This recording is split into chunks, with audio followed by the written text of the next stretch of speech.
प्यारे बच्चों, आप सभी लोगों का हमारे आरबी जायसवाल यूट्यूब चैनल में हार्दिक स्वागत है। आज हम कक्षा 6 सीखे गणित इकाई 4 सांख्यिकी के अभ्यास 4D के बारे में पढ़ेंगे, जिसमें कि दंड आरेख बताना सिखाया जाएगा। इससे पहले कि अगर आप लोग हमारे यूट्यूब चैनल पे नए हैं, सब्सक्राइब नहीं किए हैं तो सब्सक्राइब कर लीजिए और बेल आइकन को भी दबा लीजिए, जिससे आने वाले वीडियो का नोटिफिकेशन आपको प्राप्त होता रहे। और वीडियो पसंद आए तो लाइक और शेयर जरूर करें। तो आइए अब हम चलते हैं अपने टॉपिक पे, सांख्यिकी के अभ्यास 4D पे, जिसमें हम दंड आरेख पे चर्चा करेंगे। देखिए, इससे पहले आपने अभ्यास 3C में चित्र आरेख बनाना सीखा। आप देख रहे हैं कि चित्र आरेख बनाने में थोड़ा समय लगता है और कभी कभी आकर्षक चित्र बनाने में भी कठिनाई होती है। जैसे लड़की का चित्र बनाना है तो ये सब चित्र बनाने में थोड़ा सा कठिनाई होती है और समय भी लगता है। तो इस तरह से आंकड़ों को प्रदर्शित करने के लिए एक अन्य चित्र आरेख की आवश्यकता महसूस हुई। तो यहाँ हम देखिए, प्रत्येक चित्रों को हम दंड के माध्यम से प्रदर्शित करेंगे, आंकड़ों को दंड के माध्यम से प्रदर्शित करेंगे, जिसमें समान चौड़ाई के और समान दूरी पर ऊर्ध्वाधर या क्षैतिज दंड बनाए जाते हैं और उस दंड की लंबाई उस संख्या को निरूपित करती है।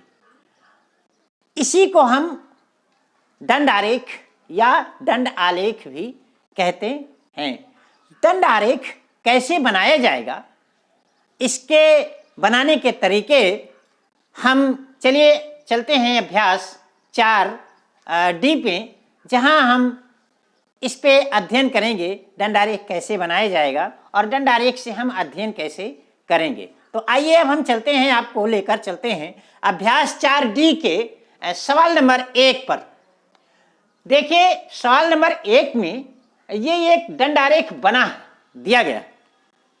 आप देख रहे हैं कि एक खड़ी लाइन है जिसमें 10, 20, 30, 40, 50, 60, 70, 90 तक की संख्याएं लिखी गई हैं और कुछ समान दूरियों पे निशान बने हैं और ये संख्याएं लिखी गई हैं। मतलब पहले खाने तक 10, दूसरे खाने तक 20, तीसरे खाने तक 30, तरह से अपने खाने बन के और 90 तक संख्याएं लिखी गई। देखिए, ये इधर जो पड़ी लाइन है, इस पे कुछ दंड बने हैं और इसमें विषयों के नाम लिखे हैं।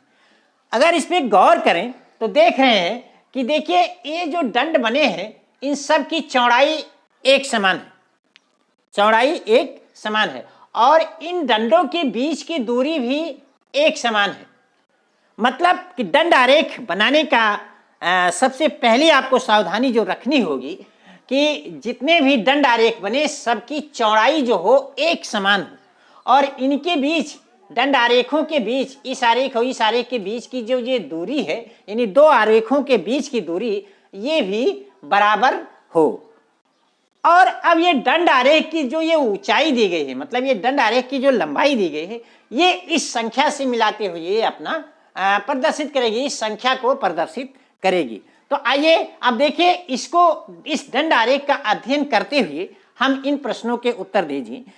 सबसे पहले हम इसी में थोड़ा सा जान लेते हैं। देखिए, दंड आरेख बना है और दंड आरेख में, पहले दंड आरेख में लिखा है हिंदी, और हिंदी अगर आप ऊपर से मिलाते हैं तो देखिए 60 के मतलब बराबर में जाता है। इसका मतलब स्पष्ट है कि इसमें ये हिंदी में 60 अंक प्राप्त किया है, क्योंकि इधर आपका अंक है और इधर आपका विषय है। इस प्रकार से अंग्रेजी का देखिए, अगर मिलाइए तो देखिए 60-50 के बीच में जाता है, 55 पे जाता है तो 55 अंक प्राप्त किया।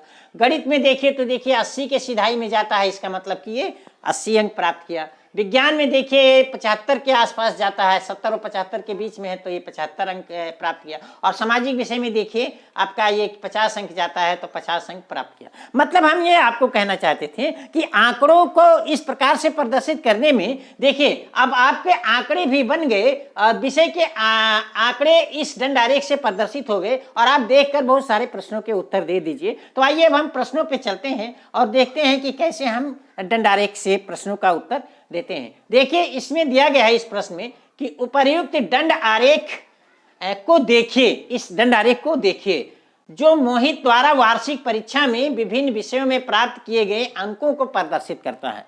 एक छात्र है मोहित, जिसको वार्षिक परीक्षा में ये 6 विषय हैं, 5 विषय हैं, इन विषयों में ये अंक प्राप्त हैं, इससे ये प्रदर्शित करता है। इसकी सहायता से हम एक प्रश्न उत्तर देंगे।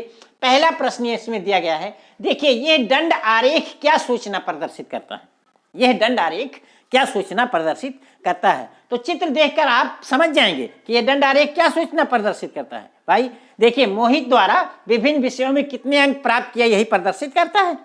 अभी आपको बताया कि देखिए हिंदी में कितना अंक प्राप्त किया, 60 अंक, अंग्रेजी में कितना अंक प्राप्त किया, गणित में कितना अंक प्राप्त किया। मतलब मोहित द्वारा विभिन्न विषयों में प्राप्त अंकों को प्रदर्शित करता है। तो इसका उत्तर, पहले का उत्तर यही हो गया कि मोहित द्वारा विभिन्न विषयों में, वार्षिक परीक्षा में विभिन्न विषयों में प्राप्त अंकों को प्रदर्शित करता है। और इसका उत्तर हमने देखिए इधर लिख दिया है, मोहित द्वारा विभिन्न विषयों में प्राप्त अंकों को प्रदर्शित करता है। देखिए इसका दूसरा पार्ट दिया गया है कि किस विषय में मोहित ने अधिकतम अंक प्राप्त किए। बहुत ही आसान है, सबसे लंबा जो दंड आरेख है वही है, उसी विषय में प्राप्त किया। तो आप देख रहे हैं कि गणित का सबसे लंबा दंड आरेख है, तो जाहिर सी बात है क्योंकि इसकी लंबाई प्राप्त अंकों को ही प्रदर्शित करती है, तो गणित सबसे लंबा दंड आरेख है, इसका मतलब ये गणित विषय में सबसे ज्यादा अंक प्राप्त किया। तो दूसरे का उत्तर यह देखिए हमने लिख दिया कि गणित विषय। आप देखकर ही समझ सकते हैं कि सबसे लंबा दंड आरेख गणित का है, तो गणित विषय में प्राप्त किया। तीसरा देखिए, तीसरा पार्ट कहते हैं कि किस विषय में न्यूनतम अंक प्राप्त किए। बहुत ही आसान है, इसमें देखिए कि सबसे छोटा दंड आरेख कौन सा है। आप देख रहे हैं कि सबसे छोटा दंड आरेख सामाजिक विषय का है। अंग्रेजी और सामाजिक विषय का आपको समान लगता है, लेकिन जब चित्र उस पे ग्राफ पेपर पे बनाई गई या जो बना मिलेगा, बिल्कुल इसमें स्पष्ट होगा ये इससे छोटा है। ये देखिए इसकी लंबाई किताब में देखेंगे तो 60 और 55, 50 और 60 के बीच में है, जबकि सामाजिक विषय सीधे 50 पे है। मतलब कि सबसे छोटा दंड आरेख आपका सामाजिक विज्ञान का है, तो सबसे कम अंक किसमें प्राप्त किया, सामाजिक विज्ञान में प्राप्त किया। तो तीसरे का उत्तर हो गया सामाजिक विषय या सामाजिक विज्ञान। सामाजिक विज्ञान दिया गया तो हम विज्ञान ही लिख देते हैं, कोई इसमें दिक्कत नहीं है। चलिए इसमें देखिए अगला पार्ट ये कहते हैं चौथा कि प्रत्येक विषय के नाम और उन विषयों में प्राप्त किए गए अंकों को लिखिए। अब इस दंड आरेख में देखिए प्रत्येक विषय, सबसे पहले देखिए हिंदी है। अब हिंदी के ऊपरी खाने को अगर पटरी देखिए ऐसे मिलाएं तो देखिए ऐसे देखेंगे तो ये 60 के आसपास जाता है। अगर वैसे समझ में नहीं आता है तो आप इस तरह से पटरी रख कर भी आप समझ सकते हैं कि इसके ऊपरी खाने को मिलाएं तो देखिए 60 के आसपास जाता है, 60 पर जाता है। मतलब 60 पर जाता है तो हिंदी में इसने 60 अंक प्राप्त किए। इसके बाद देखिए कि अंग्रेजी को अगर मिलाएंगे तो देखिए ये 55 के आसपास जाएगा। तो अब 55 के आसपास 55 पर जाता है तो इसका मतलब अंग्रेजी में 55 अंक प्राप्त किए।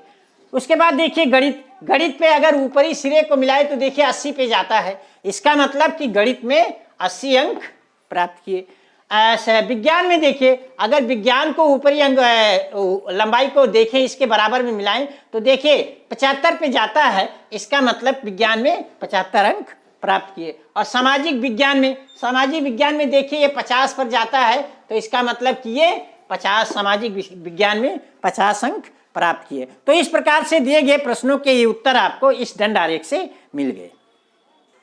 देखिए अब हम अगला सवाल देखते हैं, सवाल नंबर 2। देखिए सवाल नंबर 2 में भी एक ये दंड आरेख देखिए दिया गया है और इस दंड आरेख की मदद से आपको इन प्रश्नों के उत्तर देने हैं।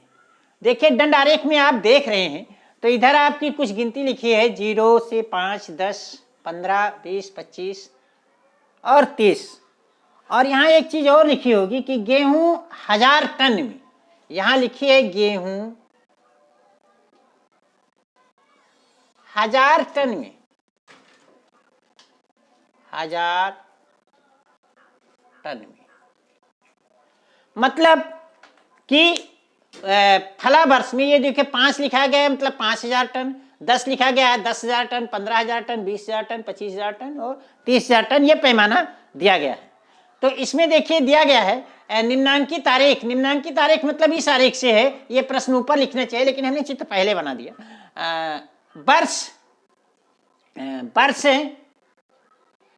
2000 से 2004 में सरकार द्वारा खरीदे गए गेहूं की मात्रा दर्शाता है। ये आरेख 2000 से 2004 तक सरकार ने जो गेहूं खरीदा है वो मात्रा दिखाता है। तो उपयुक्त दंड आरेख पर आधारित निम्नलिखित प्रश्नों के उत्तर दीजिए। तो इस आरेख पर आधारित ये प्रश्न जो दिए गए हैं इनके उत्तर आपको देना है। देखिए पहला प्रश्न दिया गया है, इस आरेख का पैमाना क्या है? इस आरेख का पैमाना क्या है? तो देखिए कोई भी आरेख बनाते हैं तो पैमाना तो बनाना ही पड़ेगा। तो उसमें भी बनाते थे, चित्र आरेख बनाते थे कि एक चित्र बराबर 50, एक चित्र बराबर 10। तो यहाँ भी पैमाना तो बनाना पड़ेगा कि इस दिशा में या इस दिशा में कितना है। तो यहाँ देखिए पैमाना आपकी किताब में पहले से ही दिया गया है। पैमाना दिया गया है 1 सेंटीमीटर बराबर 5000 टन। इसमें आपको कुछ करने नहीं, क्योंकि ये तो दिया गया है कि 1 सेंटीमीटर बराबर 5000 टन। तो इसका पैमाना यही हो गया। उत्तर हमने इधर देखिए हल कर दिया है। पैमाना यही हो गया कि 1 सेंटीमीटर बराबर 5000 टन ये दिया गया है। इसमें आपको कुछ करना ही नहीं है, पैमाना ये किताब में ही दिया गया है। अगला देखिए, दूसरा ये कहते हैं किस वर्ष में गेहूं की अधिकतम मात्रा खरीदी गई और कितनी।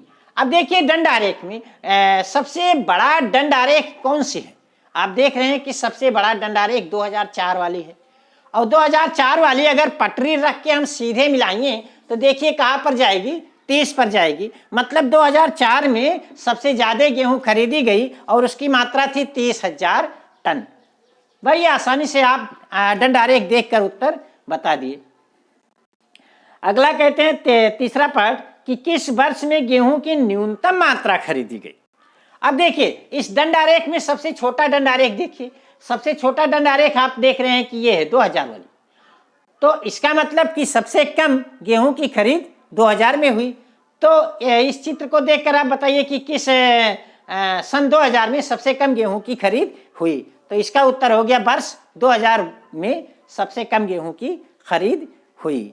और अंतिम पार्ट दिया गया है कि वर्ष 2002 में गेहूं की कितनी मात्रा खरीदी गई।